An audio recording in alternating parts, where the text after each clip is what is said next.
എന്താ പറയുക, ഒരു ഫുട്ബോളിനോട് ഇത്രയും ആത്മാർത്ഥമുള്ളൊരു വ്യക്തി വേറെ നമുക്ക് കാണാൻ കഴിയും.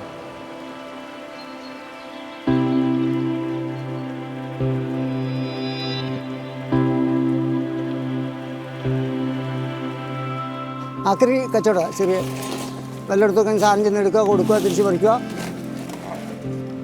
കാർബോർഡ്, കുപ്പി, അങ്ങനെ പഴയ സാധനങ്ങളൊക്കെ എടുത്ത് തിരിച്ച് മറിച്ച് വയ്ക്കുക, അത്രേ ഉള്ളൂ.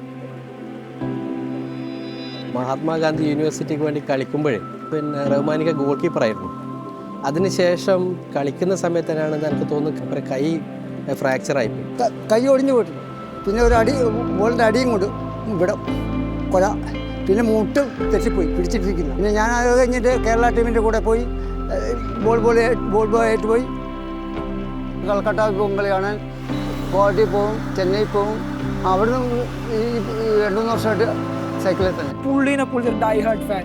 എന്താ പറയുക, സൈക്കിള് കൂട്ടി ആ കളി സ്ഥലത്ത് പോവുക, എത്ര ദൂരെയാണെങ്കിലും അവിടെ പോവുക, ഹെഡിൽ ബോൾ ബാലൻസ് ചെയ്യുക. വേൾഡ് കപ്പുള്ള സമയത്തൊക്കെ സൈക്കിളുമായിട്ട് ഇങ്ങനെ എല്ലായിടത്തും ഇങ്ങനെ പോകും.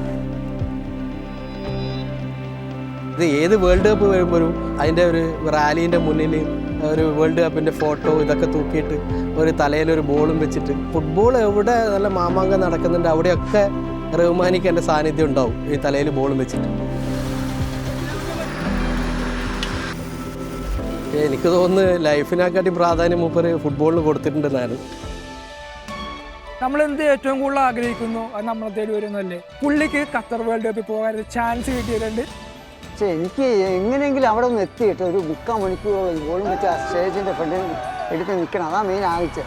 ഒന്ന് അകത്ത് കയറാൻ എത്തിയില്ലേലും അങ്ങനെ പ്ലാനിലായി. ഫുട്ബോൾ പ്രാന്തായിട്ട് കണ്ട ഒരു വ്യക്തിയാണ് അദ്ദേഹം. റഹ്മാനിക്ക് ഫുട്ബോൾ എന്ന് പറയുന്നത് ജീവനാണ്. അദ്ദേഹത്തിന് ഇങ്ങനെ ഒരു അവസരം കിട്ടുന്നതിൽ അതിയായ സന്തോഷമുണ്ട്.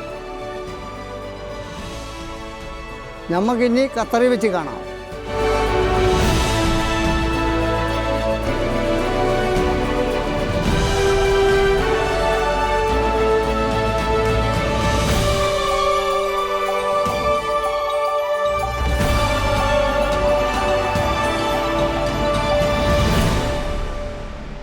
കൂടാതെ എല്ലാ ടിക്കറ്റും ഇതും എല്ലാം എടുത്തു കൊടുത്ത എല്ലാ സഹായിച്ച എല്ലാവർക്കും 1000 നന്ദി.